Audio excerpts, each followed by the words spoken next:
ইকামা রেনু করা নিয়ে আরও একটা নতুন খবর। ইকামা রেনু বলতে এই খবরটা শুধুমাত্র ডোমেস্টিক পেশার ওয়ার্কারদের জন্য।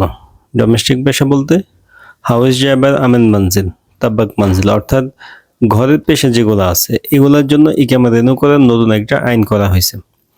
আইনটা ডোমেস্টিক পেশাদের জন্য নতুন, তবে জেনারেল, আমেল আইডি এই টাইপের পেশার জন্য পুরাতন। নিয়মটা কি?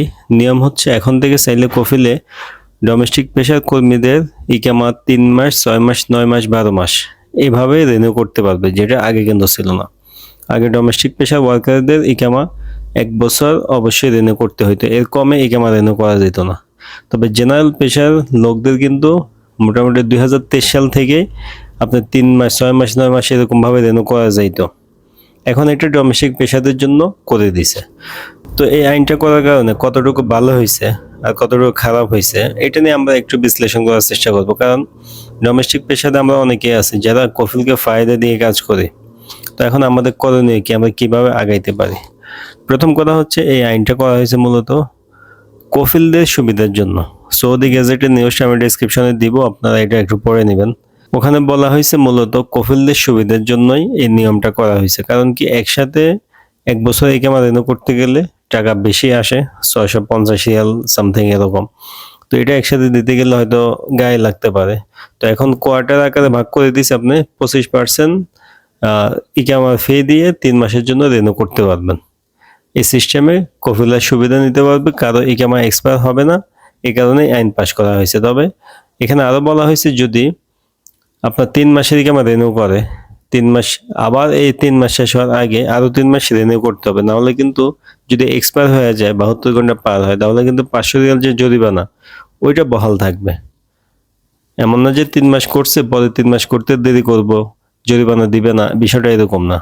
3 মাস করতে পারবে, কিন্তু এই 3 মাস শেষ হওয়ার আগেই, 72 ঘন্টা আগেই এক্সপায়ার হওয়ার আবার নতুন 3 মাস রিনিউ করে নিতে হবে। সেক্ষেত্রে কোনো জরিমানা আসবে না। না হলে এক্সপায়ার হলে প্রথমবার 500, পরের বার 1000, এরপরে প্রত্যেকবারের জন্য 1000 করে দিতে হবে।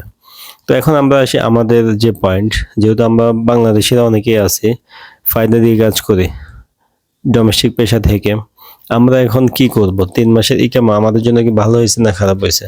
ভালো খারাপ এখানে তেমন একটা পার্থক্য না। পার্থক্য হবে আমার কাছে, যেমন আমার ইকামা রিনিউ করে দিয়েছে কফিলে ধরেন 3 মাসের, কিন্তু আমি তাকে একসাথে 1 বছর ফায়দা দিয়ে দিছি, তখন আমার জন্য এটা সমস্যার কারণ হবে। এরকম আমরা ভুল করব না। ইকামা যে কমাসে রিনিউ করে দিবে, ফায়দা ওই কমাসের দিবেন, বেশি দেওয়ার দরকার নেই। বেশি দিলে তাদের লোভ বাইরে যায়। এরপর আগামা রেনু করতে গেলে দেখবেন যে এদিক সেদিক করবো, বলবো যে তুই 200 রিয়াল দে, আমি করে দিতেছি। এই ধরনের ঝামেলা আপনাকে ফেলবে।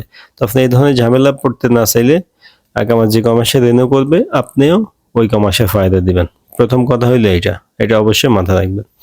দ্বিতীয়ত, কফিলের সাথে ঝামেলা হইলে আগে কিন্তু যে নিয়মে আকামা এক্সপায়ার হয়ে গেলে আপনাকে এক্সিট দিতে পারতো না।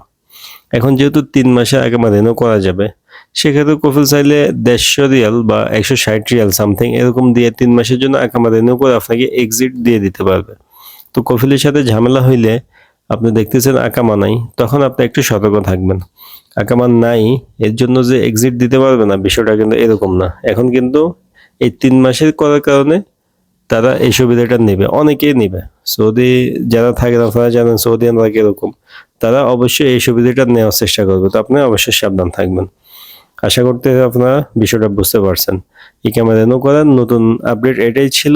এখন থেকে ডোমেস্টিক পেশার ওয়ার্কারদেরও ইকামাটা 3 মাস করে রেনু করতে পারবে। এই আইনটা পাস হয়ে গেছে।